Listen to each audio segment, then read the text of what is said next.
مرحبا، معكم فاتنة. اليوم رح أعلمكم كيف تعملوا وصفة الطريقة الصينية الستيك بالصويا صوص. الوصفة كتير طيبة وزاكية، تابعوها معي، كتير سهلة. رح أول إشي نحمص عنا السمسم الأبيض لأنه مش محمص عنا هون، فلازم إحنا نحمصه كتير منيح ويعطي اللون الذهبي. إذا كان عندكم السمسم جاهز محمص ما في داعي تحمصوه.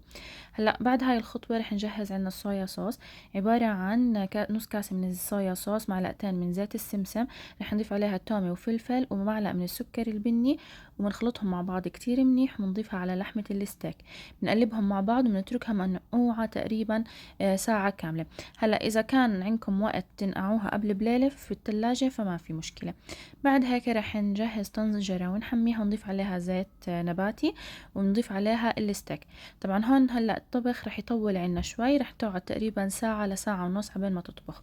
رح نضلنا نقلبها عبال ما تنشف كل السوائل الموجودة في الستيك، عبال حتى كمان انه يعطينا الطعم التندر بالستيك. تمام، رح نضلنا نقلبها حتى تتأكدوا انه الستيك عنا استوى تماما. هلا هيك انا استوت الستيك تماما ونشفت كل السوائل وعندي كتير تندر.